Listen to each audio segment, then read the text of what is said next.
thousands enslaved in Cambodia to run fake initial coin offerings and scams.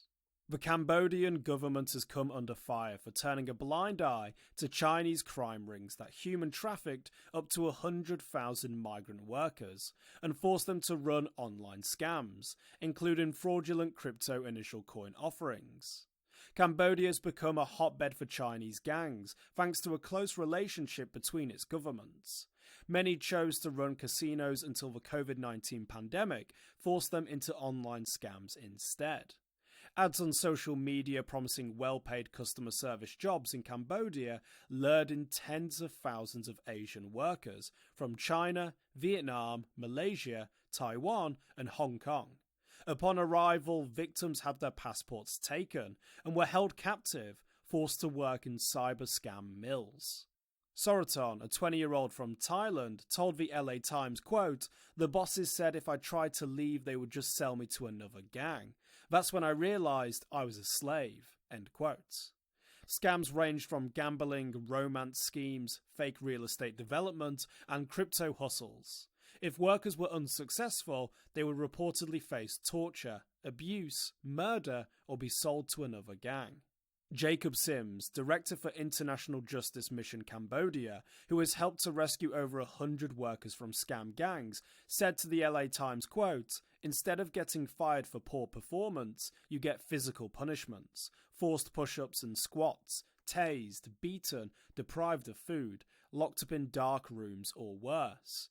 On the other hand, those who consistently meet or surpass their targets are rewarded with more freedoms, food, money, and control over other victims." End quote. Yet success came at the cost of scamming innocent people out of their life savings, often with devastating consequences.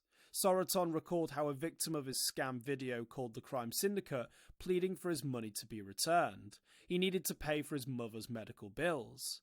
When they refused, the victim picked up a gun and shot himself.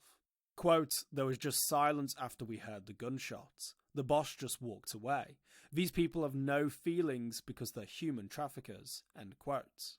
Cambodia faces mounting international pressure to help scam gang victims. Cambodia estimates up to 100,000 people could be involved in scam rings, yet denies that widespread human trafficking is taking place, the LA Times reports. Faced with mounting international pressure, Cambodian authorities finally raided dozens of compounds in the capital, Phnom Penh and Sihanoukville. Thousands of victims were sent home, but experts believe that many were just sent to new facilities in low-key areas instead.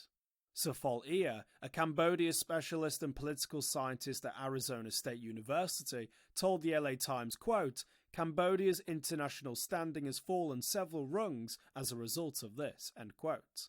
Sorotan has suffered from months of insomnia since his escape. Sometimes he gets scam calls. Quote, "I tell them, don't bother, I just made it back home. Then they always ask me, how did you escape?" End quote. For more informed news, follow us on Twitter and Google News, or listen to our investigative podcast, Innovated Blockchain City.